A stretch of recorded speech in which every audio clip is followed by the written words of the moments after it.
11. Yeah.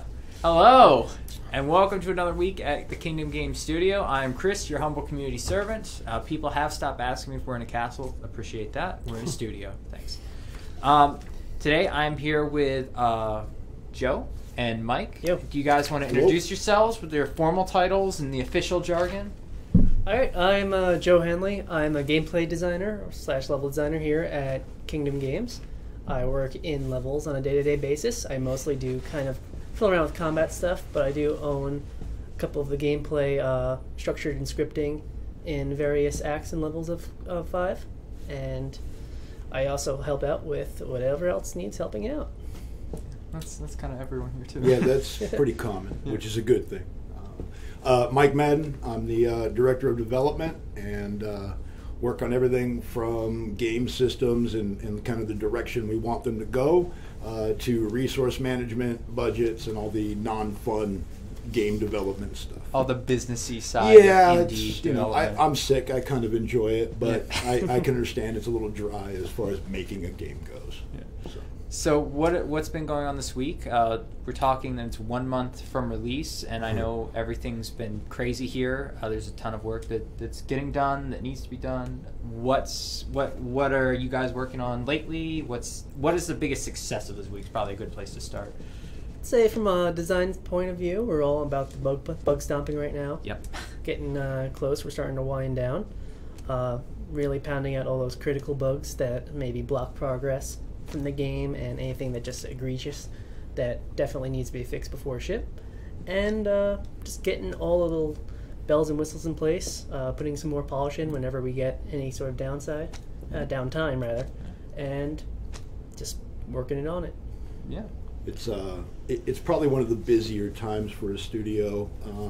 For so much of the game development, you're looking inwards and you're focused on building the game.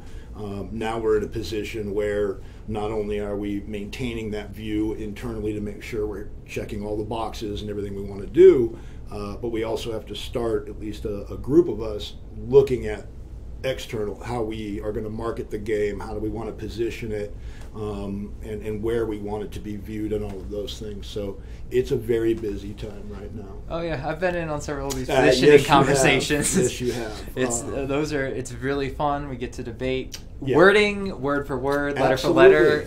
We have decided. I've started the official style guide, so there are some rules in place that I have to create, and I've also been the kind of the FCC guy, making sure we're going by ESRB standards. And you guys came up with a really good tagline: "Find true heroism." Yeah, you'll start seeing that around. Yeah, I'm very excited. Some of the marketing stuff, we're reaching out, getting some reviewers on board. So reviewers. Marketing at KingdomGames.com if you're interested in 5, if you're curious, if you want to do some partnerships, we are here. And of course, all of our social media, is at Kingdom Games ATX, and you can always find us there. So, this week, we're talking that it's 1 month from launch. Yeah. Very exciting time, very stressful time, yeah. But the baby is almost here, and all the craziness that goes with it is coming out. Yeah. So, I think a good place to start would be, where have we come from? And I think we should start reverse chronologically. So we have where we are now, which is almost complete, almost ready to launch. And I know you guys are working on the roadmap for what happens after launch. That's the other part of it, yeah. So how about in the past 6 months, because we were just talking about this before we came live, what's been going on at Kingdom in the past 6 months? Sure. Really, that last 6 months of a project, you're honing in on what are the best qualities of your game, tightening the nuts and bolts around that, getting the look and feel has already been established, but now it's about making sure that it's consistent everywhere that you visit in the game. We know what it is now, so now it's a matter of applying it, and that goes to progression, balance. The goals have been determined. It's now doing the work to make sure that we're lining up with those goals, and like I say, just keep it's long lists of things that have to be done, and that's really the creative element is almost out unless a creative problem requires a creative solution. But at this point, everything's identified, and it's this is work. This is when making games is work. So when does that end? Like, when does developing the game end? Does it ever end? Is it just Well, bug fixing post-launch? Is it feature additions? I mean, he'll say it never ends because he wants to keep working. Yeah. And, as we all do. Yeah. And we do have plans post-launch for DLC and expanding the game and adding more replayability features to it. Yeah. But there is a point where you draw a line in the sand and say this game is content complete. And then it's bug smashing until it's at a point where you're happy with it. Yeah, in game development especially, it's very easy to just say it's never done, or at least that's right. have a plan. Let's a vague plan in the future, and then just kind of keep working on it forever. Because you're always going to find something that works. And if somebody tells you there's nothing left to do, it's probably not, too picky about his own work. There's always room for improvement across the board. So we can just work on it forever. But it's really important that we identify key situations, what we want to present to the player on day one, making sure that they don't have a broken game on launch. That's something ready to go, something fun, engaging, and relatively bug-free, hopefully. It's nerve-wracking. Yeah. So we go from bugs, feature additions, and everything from the past 6 months. What had been going on about a year and a half before that's when 5 started? It's been about 2 years, if not maybe just a little bit more, and that's the fun time when you have the blank piece of paper. Yeah. You've got goals and you've got a story you want to tell, but the method in which you tell the story, I mean, at that point you're not even locked into a genre of game. I mean, it really truly is a blank piece of paper, and that's how most games should start, and I believe do, and we've been pretty consistent from our initial goals, and we haven't strayed from that. I think we've checked all those off. We're telling the story we want to tell, and these folks have done the heavy lifting, really. I mean, we set a direction, and they do all the hard work to make sure we hit that direction. It's true. Yeah. It's true. Yeah, I mean, it's in the same way. It's easy to say that will never be done.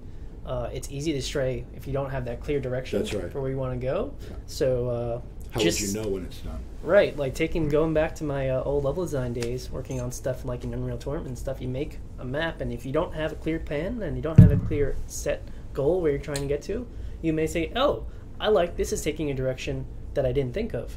Maybe, and it's easy to get distracted and then focus on that new direction. And it's always good to have that key goal and just laser focused on it and just keep going at it. And having our story, knowing what we wanted to tell in this first version, really kind of drew the line for us on where things end up and where we stop. So that story encapsulated kind of early on the beginning and end of the game, as well as kind of gave us what activities would be present and things of that nature. So it helped quite a bit in guiding us along that path. Yeah, with that, I'd love to show everyone what a game build looked like from yesterday. So if you could you could hit for us F10. Okay. Yeah. This is the fun. And then if you could hit F7. Oh goodness. And then we go. And then you can pull it up. We've gone back in time. You should be able to Alt Tab into that. Okay. Oh, down here you mean? Okay. Perfect. And what we're looking at here, this is from September of last year. Yeah, that's a long time ago. So, but not completely unfamiliar. Some art's definitely changed a significant amount. And you see, we're roughing out, different iterations of UI, and that's something in a game you're constantly doing, or should be doing, is evaluating all the different pieces and going through and improving and going, this is too much information, too busy, this isn't centered the way we want it, and you'll see as we progress to other areas how that has changed. And I can do that now by, I guess, just Alt-tabbing over to the other version. Yep, and then just hit F7 again. Wow. And bam, we are in the future. We are in... So this is the exact same area you were just looking at a year later. And it really, again, as I said, once you define the look of something, it's a matter of going through the entirety of the game and applying that look to all of those areas. And our art director, who everybody got a chance to view last week, Stephen, did a tremendous job of coming in and really helping the rest of the art team establish a unified vision and a goal. And I believe they've done a tremendous job. Yeah, we have some incredible environment artists on the team.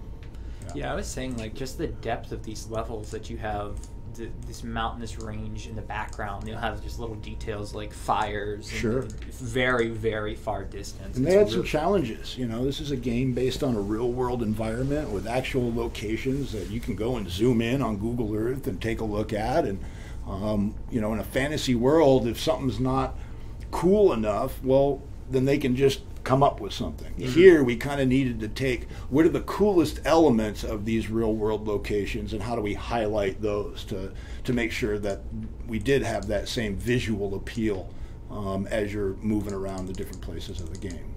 Now, Joe, you did not design this level, but you designed... I did not. I worked a little bit, like, for instance, the wolf encounters you're doing right now. I helped restructure and set up, but I did not design this level. I did work on, say, Act 7, Act 8, okay. Act 3, I believe, and, some of the later levels. And what influences your design choices? Is it this tells the story better? Is it I took this experience from working on Unreal Tournament and Doom and that influenced me to go a certain direction? Or is it just the project? Luckily, in a situation and development team like this where we have other artists that are their main focus is to really capture that kind of look of some of these real world areas and maybe, create the most intense, maybe slightly exaggerated versions of them. Right. Just for the sake of beauty and luscious environment. But for a design standpoint, personally, I'd be more focused on strictly gameplay always first. Okay. So, starting from scratch, one important thing usually to do is gray box area. Just make sure your feel is right. Mm-hmm. You want to make sure that the environments and the places the characters are walking through actually kind of function towards the gameplay. They help progress it. Mm-hmm. They make the player feel like they're moving forward. You get some pacing in, maybe drop some enemies in, see where it is, see where you want the spaces. Maybe you want a little lull after a big fight, and then just have some destructibles so they could go all Zelda on it and just destroy a bunch of pots. Exactly. And then move on to something big, or maybe you can just have a little tease where they're walking up a corridor, and you'll have some weak enemies coming out, and it's a later level, and the player's thinking, hey, this is pretty easy. Well, and then suddenly, bam, they're in a situation where they're locked into one of our dynamic arenas, and now they're fighting a big boss with flames shooting everywhere. So pacing's a huge influencer on the level design, and that's taken from not only a programming standpoint, but just from a layout standpoint to set up false sense of hope in that sense. Like, right. Here's easy, hard game right now. Everything should play into the character's expectations, and one thing I like to point out, especially when it comes to game development, is or design rather, is that we're not always looking as a designers to every moment to be fun. Sometimes we're trying to get, touch on different emotions. Sometimes when you're aggravated a little bit, we want you to be. We want to, it needs to be engaging and fair, but... Right, correct. It needs to be fair. Right. They need to have, no just walk around the corner and suddenly instant death. Right. But, sometimes we want to elicit different emotions. Like we're telling a story through, as a level designer, architecture and stuff. So everything needs to be built in. The world is just as much a character as any character on the screen. Correct. So you're directors. I know that's one thing Tarantino and Scorsese have talked about is orchestrating emotions. Laugh, be sad. That's right. Correct. Laugh. So in that sense, you're using interactivity as this added element of I want you at this step to feel this, but I can also use that to falsely give you a sense of security. You're safe here, but what if you're not? Right. Well, for the moment, right. Yeah, absolutely. And then you have the added complexity of just the medium, which is inherently interactive. Again, you worry about pacing and things like that, but in movies, like Quentin Tarantino doesn't have to worry about the audience stopping. Right. That's right. The whole movie in the middle of the theater. Yeah. And then walking away and going at their own pace, or maybe making a right instead of a left. Yeah. So you have to worry about all those different paths. You want to open it up so that there's enough exploration so the player feels like they have the choice to go on, but you can't stray too far from the narrative that we're trying to communicate to the player. That's a difficult gambit of things to deal with. That's why I have a job. Yeah. Why you're good at your job as well as having a grasp of that understanding. It's important. But that's intriguing. So how do you make the story intertwine with the game design? Like, what are some techniques there, or what have you done on 5 that specifically makes the story directly tied to the design of the game? Well, so I'm trying to think of a situation where I won't give away spoilers. Oh, okay. Yeah. Sorry. There are things like that we do. Mm-hmm. There are characters you'll get to know. Yeah. And stuff happens. Yeah. I'll just say that. I know what you're talking about now. I know exactly what you're talking about now. So I will move on beyond that. So, let's talk about the hook. Like, you guys have worked on 5. You have a vision for 5. Yeah. Why should people play it? What's the key selling point? What are the key features here that? I think there's a couple. I think one of the big things is the storytelling itself and the stories we're choosing to tell. I think they've got a lot of substance. They've got a lot of diversity to the types and range of emotions that you guys have just been touching on. And for me, it's a matter of getting players to think because of the story, and is that right or wrong on how they're treating a certain character in that moment, or moral dilemmas, if you will, in some respects, I think exist within it. So the storytelling was one of the driving factors in the why. From a gameplay standpoint, I think the big feature that is unique to us is playing the 5 characters and having to grow all 5, having them available to you for the majority of missions. We're showing a mission here where 3 of the 5 are available, and the story dictates the majority of those changes. So I think that's a big factor to it for us, as well as the 5 character development rather than just the individual. Mm-hmm. But really it's storytelling. That was one of the key factors for us, and a lot of what we did and built was to enable us to tell that story the best that we could. For me, I would say one of the things, in addition to all the stuff Mike said, is just the topic too. We're dealing with a topic that isn't very much touched on by a lot of game developers. This is kind of a new territory, and other people have tried, going back as far as like illegal cartridges on the NES. And to mixed results, but there have been various successes, various failures. But here we've got a team with a lot of experience behind us. We have incredibly talented people like Bo Bell. That photo. And Steven, yep, there we go. Because we're not going to be able to get them all on here, but we do have quite a few people, and there's families behind each and every one of them, and they're all invested in this. Yeah, and we've got lots of years of experience behind all of us from various different organizations and large companies. Quite impressive collective resumes too. Just where we are in the heart of Austin, Texas, another one of the probably the third biggest hub of game development. Yeah, them in Seattle share year to year on which one's registered as that.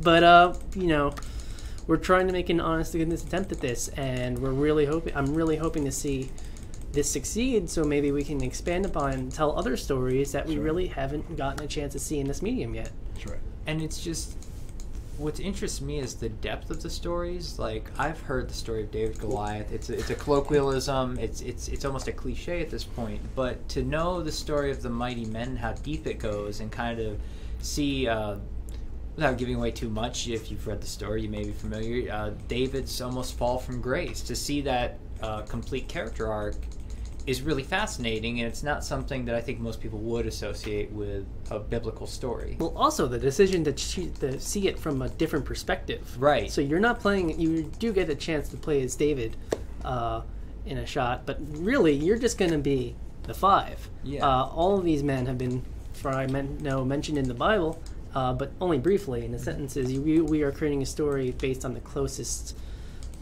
people to him. People that have to make decisions based on his orders and stuff.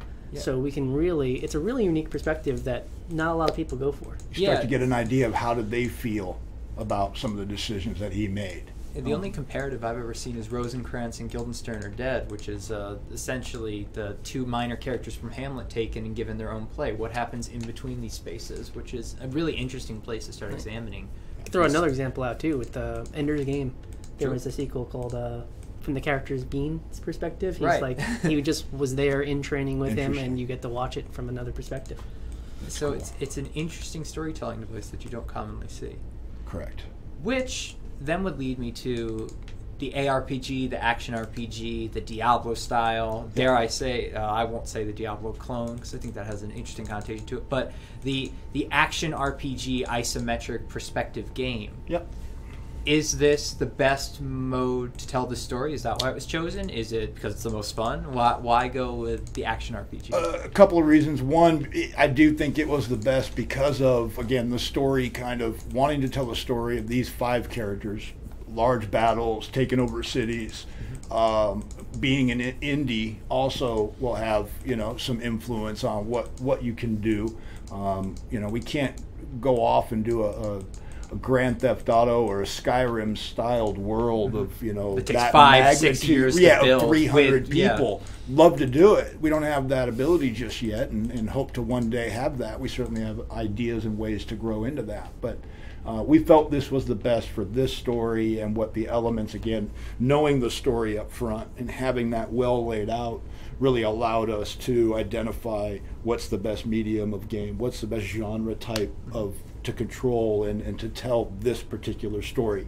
If we, and when we get opportunities to tell other stories, whether it's the 5 or something else, we'll make that same look and go, what is the best genre to tell this particular story? And it may be something completely different, like an Assassin's Creed style over-the-shoulder character adventure.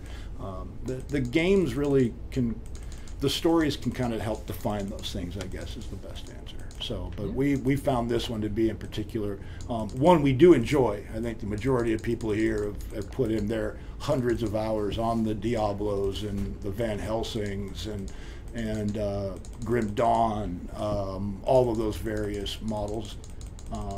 We were familiar with it. We felt we could achieve it with the time we were looking to put in on development. So. I wanted to ask you, are there other game inspirations? Because I know there are, there's kind of siege levels, there's a bit of, I might call it tower defense, but sort of prepping for a siege, there's stealth action levels. Yeah. Were there other game inspirations that were drawn from there, or was that just something that naturally fit the story, or was it a mix of the two? I mean, to be fair, I think every designer is always influenced by what they've played, what they grew up playing, what's being discussed with the gamer community as a whole, and we look and address those things where it makes sense within the format of our game, whether it's what equipment slots are available, and how many we make available to, how a quest tracker or mission tracker works. Various games can have influences, big or small. Okay. Yeah, it doesn't require a certain genre. Right. If it works, chances are, these are also made by development teams who have done the research. That's right. They've looked at it and they said, we're doing this because it works. And it helps, you should always take a critical eye and not just accept everything for face value. Oh, right. But it helps and gives you, a leg up. A place to start. Yeah, and a place to start if you look at that and just ask yourself, well, why are they doing that? Like, should we be doing that? Then we should. And that's how genres, push forward. Otherwise, for just throwing out an example like Call of Duty took the iron sights. Yeah. And then every other shooter after that would do that. It's like you find something, you move in a direction, and then most people adapt to it because it works. Yeah, that makes sense. Now, I'd like to move on a slightly different path, less on 5 and more on Kingdom. Okay. What are some of the challenges that come from, I think we have touched on it, we are limited in terms of team size. Sure. What kind of challenges are arising from, we are a new studio, and this is the first PC title, and we are launching on Steam, which is great, but what challenges come with that, being an indie studio trying to tell a huge story? I don't know if the challenges come from whether or not we're telling a huge story. I think there are more tools available to us now to get out there, such as Twitch and what we're doing now that didn't exist prior. It's finding out who your audience is and where they're at, I think, is one of the bigger things, and that's what we're in the process of doing. And you look at all available, you got to get out there, and it's a matter of getting out there. you don't have the avenues, let's say, of Electronic Arts to where they can have influence and obviously get a review done and posted on a very particular day that they would like for a release. We kind of get put into a queue, which is fine. You know, we're good by that. We're also trying not to compete with the Call of Duty, and you know, I would love to sell 1 million units on the day of launch, but realistically, we are an unknown, and we're trying to build that reputation so that future releases we can have those expectations and that excitement. But we're also realistic, and we're real proud of the work we've done. We think players will find it very engaging and very well put together, and hopefully enough of them give it a try that we get to keep making more for them. I think having the experience that we have on the team, we're feeling good about the gut decisions you make along the way, because it is a nerve-wracking experience, because you are making choices based on what you feel other players are going to like, and that's scary. That's intimidating. Is it also exciting? I would think very much. What do you think? Mixture of both. You know, you want to no doubt. It's exciting because I honestly can't wait until we ship it, just to see the kind of crowd's reaction. We're out there every day making sure, like I said, it was going to be in the best state it's in beforehand. We have that pressure, like you were alluding to. Bigger corporations, they can push back their release date. I mean, if they want to, they can push back their review date. They have more leeway over that. We are an independent studio. People are just hearing about us for the first time. We have this date, we have to make it, because this is our reputation going forward. And I think the team has really risen to the occasion. They alluded, we shown a while back ago, the state it was in a year ago. And a lot of work is done just in the last 8 months. It's come a long way, and I think it's a testament to what the people here. For a while you have a box of parts, and then everyone's getting nervous as it starts to form. You feel a lot better about it, but it can be some scary moments, because you're like, okay, we have a lot of these individual working things. Now they have to sing in chorus, and that's what we're working on now. A lot of casual game development people who are interested in game development, or just gamers in general. They may not be aware that majority of games that go into development don't finish, and even a smaller percentage turn a profit. And to be where we are at this date, it's pretty impressive that we've got a good team together. Yes, we do. And that's a big part of the battle, is getting finished. Market research shows 80% of games do not turn a profit, it's a scary thing. But at the same time, this is something different. We're trying to carve a market in a lot of senses too. I don't know if it's carve a market. We're not trying. I believe that the market exists. It's just never been tapped. And it's scattered, right? It's never been seen as an individual market, and that here's the avenue to go and market to them.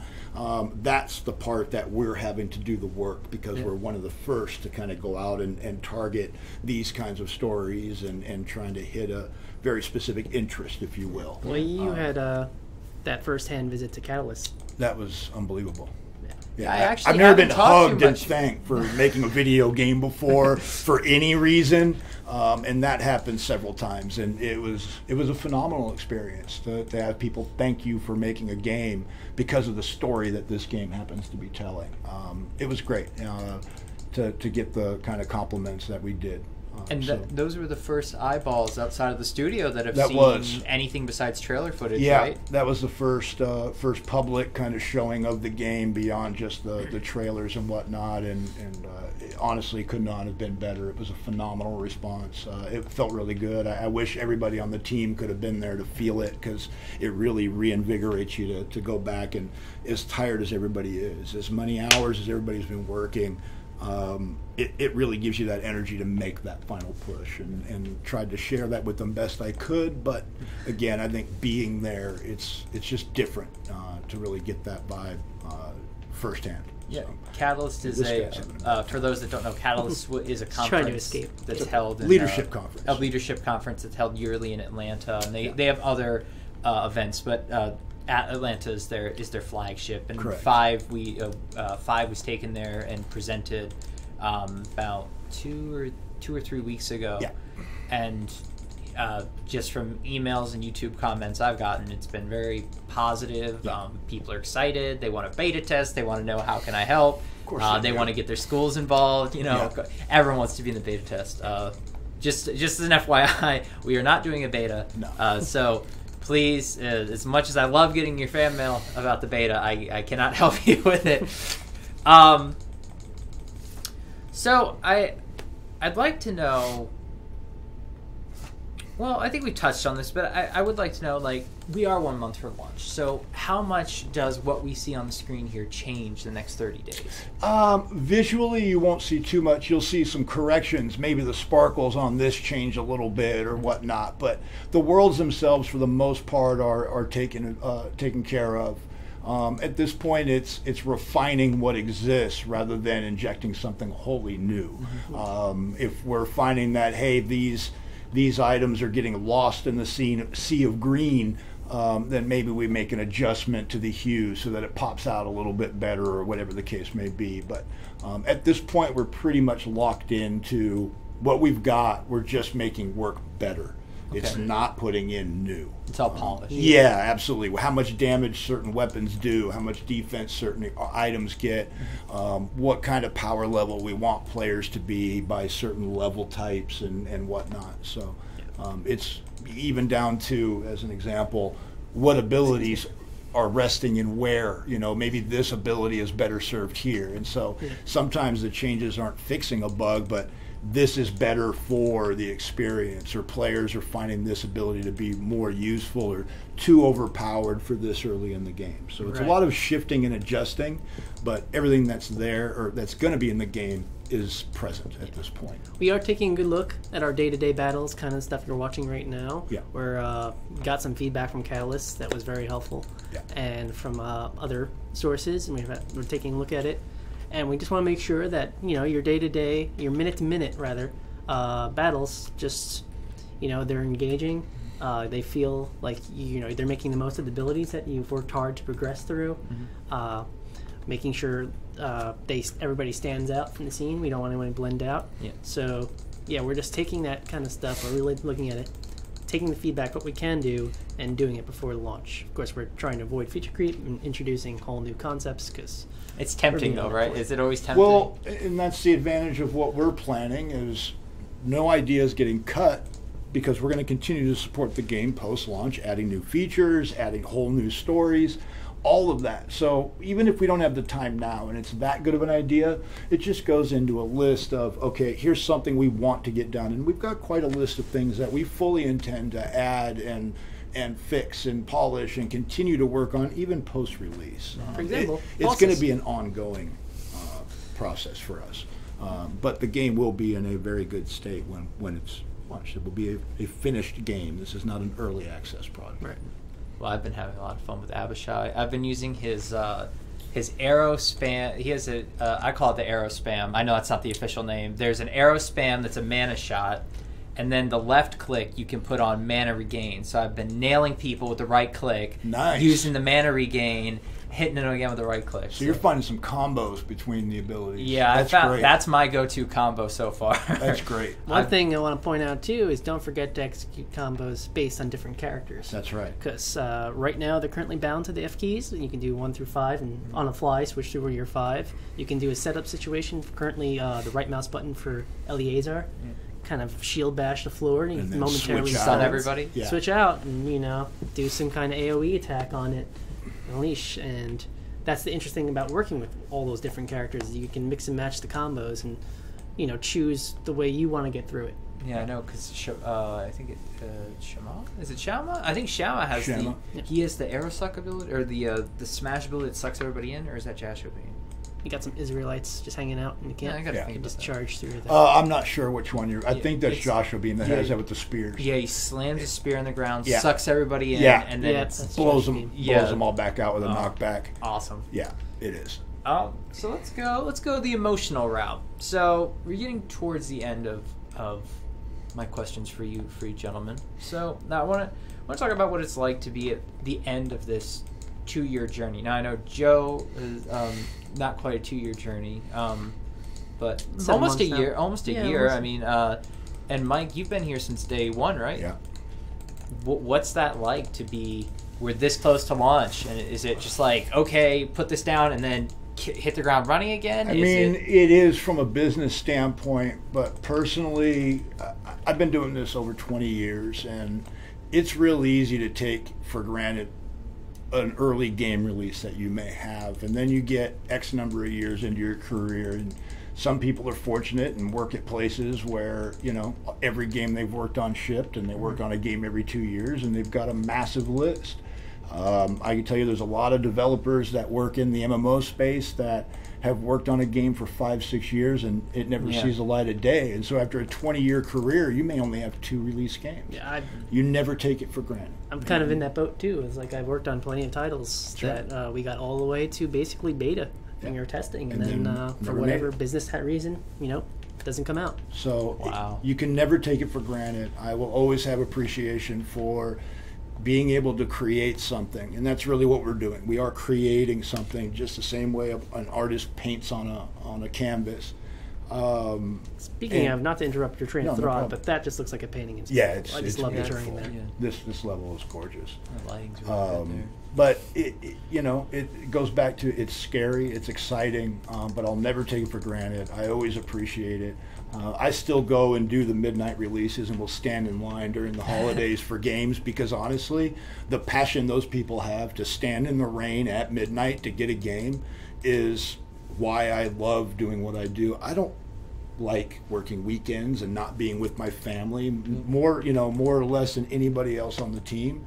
But if someone's willing to be out in the rain on a cold night at midnight to buy a game that I could have potentially had a part of, that's cool. Yeah. And there's very few industries or careers that you get to be involved in that offer that kind of feedback and that much passion about what you're doing, if you're fortunate enough to cultivate that from an audience. So never take it for granted. I don't how big or small. If it's an app, never take a release for granted, because there's plenty of people who put years and years of effort and don't get that chance. Yeah. So, like, one way I like to look at it going into any project really is that regardless of how it does in the end critically, you're potentially making something that will be somebody's favorite game of all time. Very true.